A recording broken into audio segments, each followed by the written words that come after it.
Apakah ada hubungannya disiplin dengan cepat kaya? Jawabannya ada banget teman-teman. Dan di segmen Deep Talk kali ini kita akan ngobrolin tentang sekali lagi kekayaan, kesuksesan, dan bisa saja kegagalan dan bagaimana caranya agar kita bisa mencoba untuk lepas dari belenggu kemiskinan. Ya mungkin teman-teman akan merasa, ngapain sih dengerin kamu karena kamu sendiri aja nggak kaya. Nah sebaliknya, kita bisa berangkat sama-sama dari channel ini dulu. Di segmen Deep Talk, ibaratnya kita lagi ngobrol nih berdua atau bertiga di kafe kopi, yang mana membicarakan hal-hal yang sifatnya tidak dibicarakan saat kamu nongkrong. Dan di sini kita bisa bahas, terutama tentang keuangan dan cara untuk menjadi sukses. Dan pertanyaannya kembali lagi ke tadi ya, apakah ada hubungannya disiplin dengan cepat kaya? Jawabannya ada. Ternyata disiplin itu adalah kemampuan untuk mengatur waktu, mengikuti rencana, dan bertindak sesuai dengan tujuan yang sudah kita tetapkan. Kalau teman-teman bingung, ibaratnya saja teman-teman punya target untuk bisa punya tabungan nih 10 juta rupiah. Maka bagaimana caranya teman-teman untuk bisa mencapai 10 juta rupiah itu? Mungkin teman-teman akan punya rencana. Oh, pokoknya bulan ini aku harus nabung 100 ribu. Bulan depan aku harus nabung 200 ribu. Tetapi kalau itu semua tidak dilakukan dengan dasar disiplin, ya percuma aja.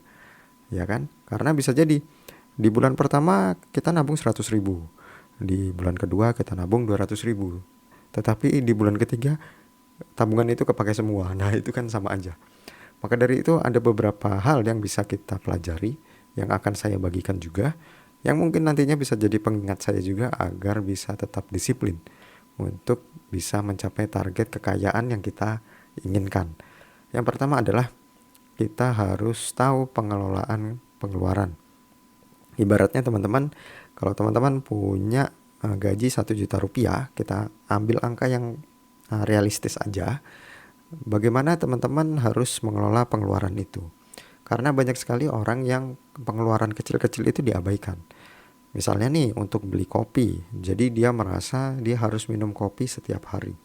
Padahal kalau dia minum kopi setiap hari di harga 10 ribu, misalnya seperti itu ya. Dia beli ke minimarket, beli kopi seharga 10 ribu, dan dia lakukan itu setiap hari. Maka dalam waktu 30 hari dia akan menghabiskan uang 300 ribu rupiah. Dan biasanya itu tanpa sadar. Sehingga dari 1 juta rupiah itu dia hanya punya sisa uang 700 ribu rupiah. Jadi pengeluaran harus kita cek lagi. Coba cek dulu pengeluaran teman-teman semua, adakah hal-hal yang sifatnya ya kayaknya bisa teman-teman kurangi deh. Atau teman-teman nggak lagi beli itu, apalagi kalau dilakukan setiap hari. Yang kedua adalah menabung dan berinvestasi. Ternyata disiplin ini keduanya ini masuk. Banyak yang mencoba mengabaikan keduanya. Jadi menabung itu ya menabung, investasi ya investasi, dipisahkan. Padahal keduanya sistemnya sama, yaitu disiplin untuk menyisihkan uang agar nantinya uang itu bisa bertumbuh. Menabung mungkin uang kita nggak nambah, tetapi setidaknya kita punya pegangan. Tapi kalau investasi, uang kita bisa nambah. Kapan? Ya mungkin belum tahun depan. Bisa jadi 5 tahun lagi atau 10 tahun lagi. Tetapi kita harus tetap disiplin berinvestasi, benar nggak? Karena nantinya uang itu akan bertumbuh. Yang ketiga adalah rencana keuangan jangka panjang. Ini mirip dengan investasi. Ya bedanya kita bisa memikirkan misalnya untuk beli rumah, untuk pensiun, kemudian untuk hal-hal konkret seperti kesehatan, ya kan? Itu sudah mulai kita pikirkan. Mulai kapan? Mulai dari sekarang, mulai dari kita muda. Mulai dari teman-teman umur 20 tahun, 25 tahun, 30 tahun itu harus segera dipikirkan. Kemudian yang keempat adalah hindari berhutang. Nah, ini penting banget. Banyak sekali orang yang terjebak sama pinjol. Entah dia mau beli ini, mau beli itu, mau nonton konser, mau macam-macam lah. Dan itu semua ternyata yang membuat kita semakin sulit untuk bisa mencapai kesuksesan finansial atau kesuksesan duit. Karena minjem duit itu atau hutang, sekali lagi teman-teman, ya itu bukan uang kita. Kalau kita pinjam kemudian kita tidak bisa mengembalikannya, bagaimana? Kita kan pasti dikejar-kejar sama orang.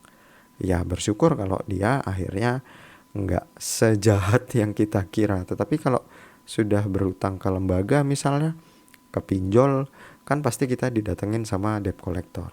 Bukannya kita malah fokus ngumpulin duit, malah sebaliknya kita fokus untuk kabur. Nah, malah ngabisin duit lagi kan. Maka dari itu, yang keempat tadi hindari hutang, ya.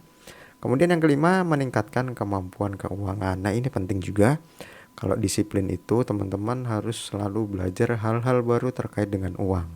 Misalnya apa? Misalnya nih, ada kripto. Nah, itu ada peluang baru tuh. Tetapi banyak yang merasa dengar kata orang, jadinya tidak bisa berinvestasi di kripto karena dengar kata orang terus, tidak dipelajari sendiri. Gitu. Jadi, sekali lagi, teman-teman, walaupun disiplin keuangan itu adalah faktor yang cukup penting untuk kesuksesan kita tentunya, terutama terhadap tujuan-tujuan uang yang ingin kita capai, tetapi jangan hanya bergantung pada disiplin. Sebenarnya sih itu ada faktor lain. Faktor lain misalnya seperti pendidikan, adanya kesempatan, adanya keberuntungan, kemudian ya siapa tahu ada faktor beruntung ini misalnya tiba-tiba kita kenal dengan orang yang kaya yang akhirnya bisa mengangkat derajat kita untuk uang misalnya gitu ya. Dia punya perusahaan, kita direkrut dan digaji besar dan hal-hal lain yang di luar dari disiplin. Tetapi kuncinya tetap di disiplin keuangan itu karena kalau kita disiplin keuangan, kita sendiri sudah merasa aman gitu loh. Yang nantinya mau dia ada kasus COVID, mau ada kasus perang, apapun kita masih bisa bertahan gitu. Dibandingkan kalau kamu tidak disiplin keuanganmu itu sendiri. Ya, kita rekap dulu sebelum kita tutup.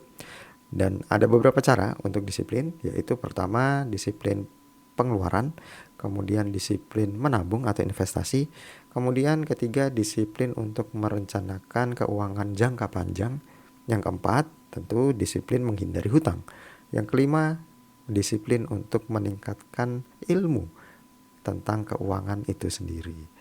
Nah, itu aja teman-teman. Kita akan kembali ke podcast tentang Deep Talk di video selanjutnya.